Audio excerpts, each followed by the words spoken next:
ગઈકાલે સાબર ડેરીમાં ઉગ્ર આંદોલન થયું। પશુપાલકો સાબર ડેરીએ ભેગા થયા। ભાવફેરનો મુદ્દો હતો અને પછી પોતાની રજૂઆત સાથે જ્યારે પશુપાલકો ઉગ્ર થયા પછી પોલીસે ટીયર ગેસ છોડ્યા અને પછી આંદોલન છે ધીરે ધીરે ઉગ્ર થતું ગયું। પશુપાલકો ભાવફેરની રજૂઆત સાથે ત્યાં સાબર ડેરી આવ્યા હતા।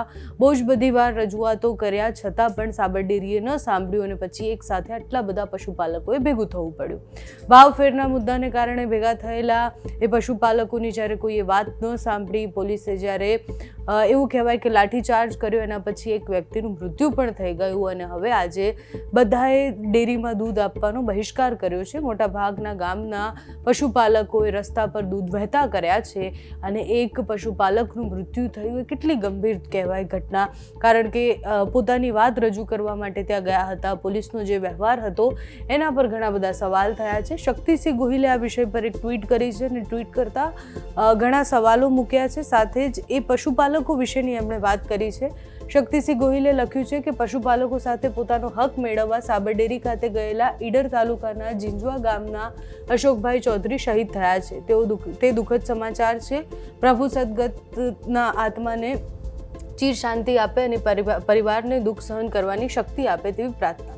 પશુપાલકોની એવી ફરિયાદ હતી કે અમને ડેરી દ્વારા ગત વર્ષની સરખામણીએ ચાલુ વર્ષે ફેટનો ભાવ ઓછા દરે 960 પ્રતિ કિલો જાહેર કરવામાં આવ્યો હતો। ગયા વર્ષ કરતાં પણ ઓછા પૈસા ચૂકવવામાં આવતા હતા।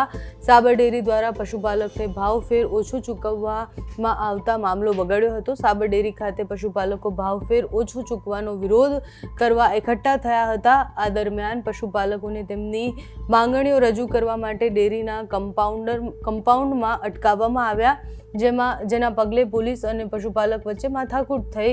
ખરેખર તંત્રના લોકોએ સામૂહિક ભાવના વ્યક્ત કરવાના સમૂહ સાથે સંયમ રાખી સંવાદ કરવો જોઈતો હતો।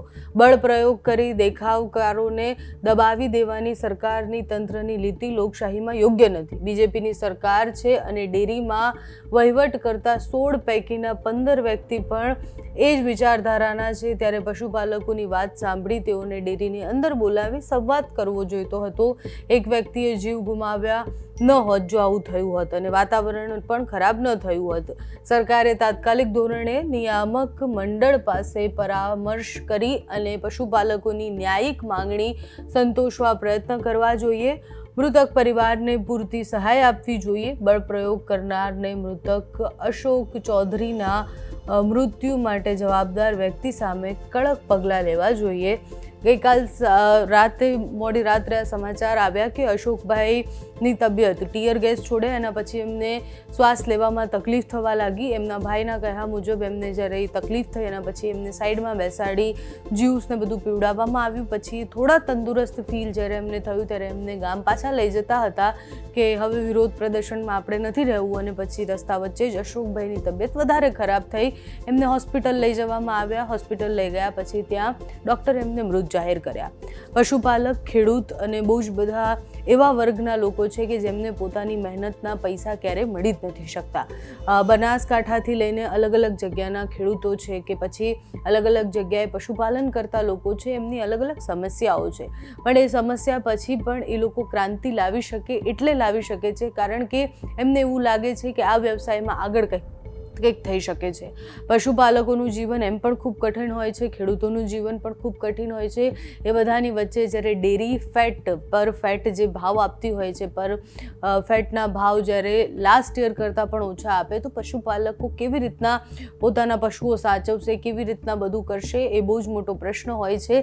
જ્યારે તમે ગામડાઓમાં જાઓ સાંજે, મેં એ લાઈનો જોઈ છે કે જે લાઈનમાં ઊભેલા પશુપાલકો હોય છે એમને તમે ભલે કેટલા પણ રૂપિયાની દૂધની થેલી લેતા હોય, એ પશુપાલકને જે ભાવ મળે છે, એ ખેડૂતોને એ શાકભાજી કે વસ્તુનો જે ભાવ મળે છે એ તમને પણ ચોંકીને એવું લાગતું હશે કે અચ્છા આ તો આટલામાં આવે છે ને પછી આપણા સુધી આટલામાં કેમ પહોંચે છે।